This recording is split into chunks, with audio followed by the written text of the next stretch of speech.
Hello and welcome, and let's do the 13th verse, known as merchandise, from the book Footprints on What is Free. It's quite windy here.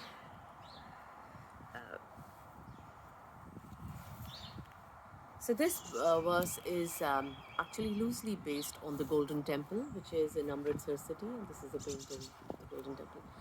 Uh, and the hymns, the songs of oneness that are noted in the Guru Granth Sahib.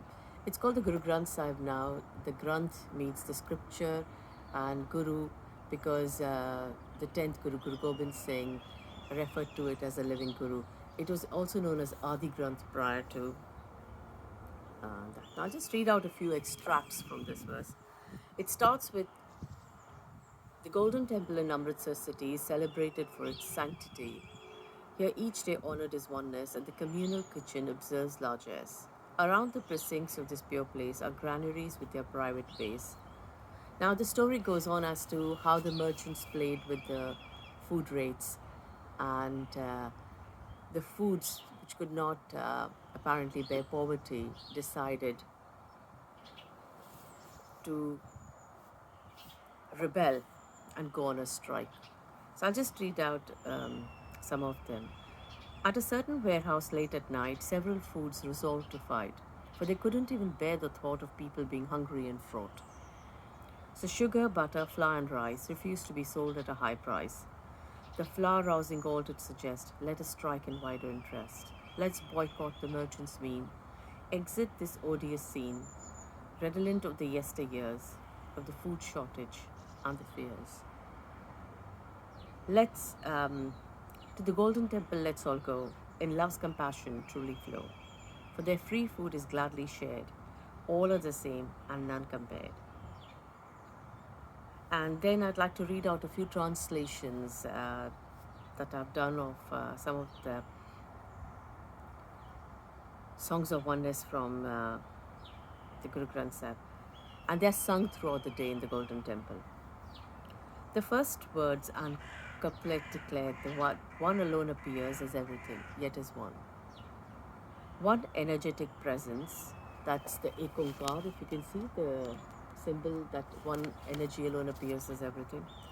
One energetic presence is being this named appearance, performs, embraces, is its luminescence, is fearless, impartial in its quintessence, is timeless, yet appears as this transience, does not occur in birth and death sequence, and on its own appears this essence, is illumined by the Guru's beneficence. We'll see how Guru is not considered separate from that. The Guru is not an individual, as I'll read that out.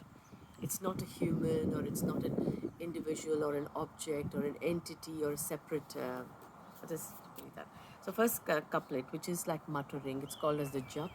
Jap is like kind of an unsaid song that goes on.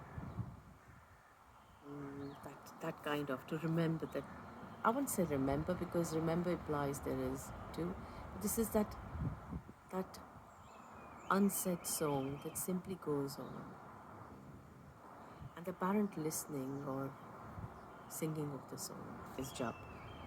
So the first couplet is that is art such, the commencement is this, the seeming pairs are this, what is appearing is this, Nanak, what will appear is this. Now the seeming pairs, this is a reference to the jug, and jug comes from the word yugala, which comes from the word yugala. So there are root words given in the notes section, and yugala simply means a pair or to yoke.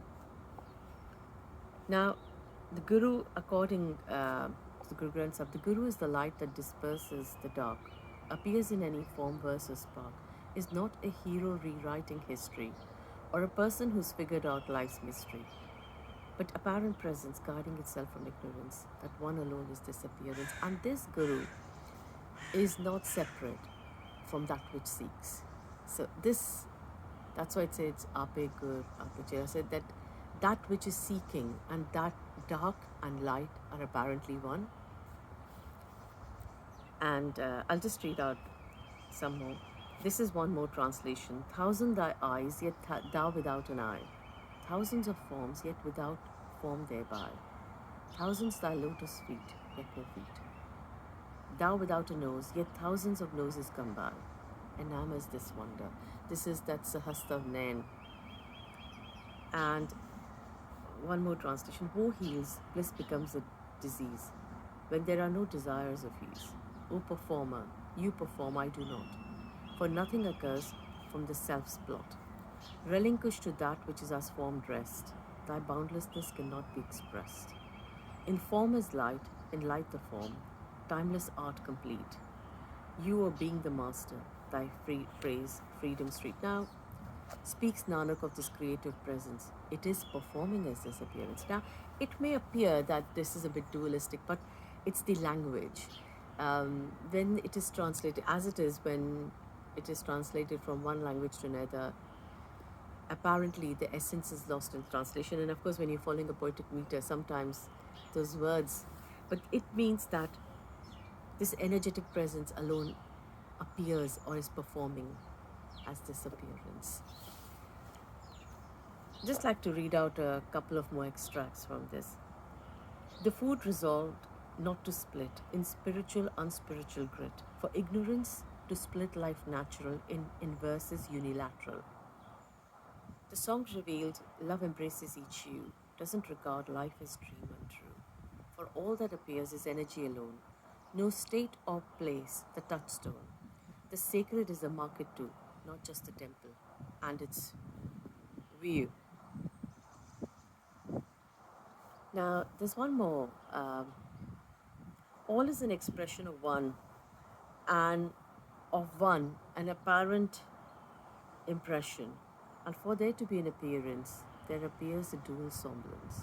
So, no art of living, just fickle breath, an aliveness beyond birth and death, unbound by the shackles of space and time, complete love that's sublime. Life is complete simplicity, beyond identity, of gender traits, religions, roles, simply is, with none in control, yet appears the whole, as I am, with attachments and roles, formless, forming, yet untouched, by this apparent clutches, complete wonder. And of course, it speaks about that hoarding and demanding plenty is apparently due to the self illusory, which deemed self to be distinct from the appearance script, and tries to feed a sense of dearth with wealth, belonging, loaded hearth. Yet the self never seems satisfied, even with the world by its side.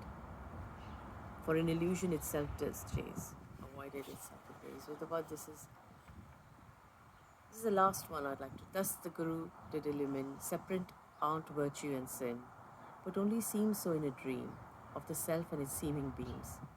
No merchant or merchandise be, but an appearance free, of oneness in varied guise, that strays does revolutionize. As a guru to it does guide, and as a devotees does abide. So guru and disciple are one, and one is everything, and none, for it alone does appear, with or without celestial spheres. So these were a few extracts from the verse merchandise. Thank you.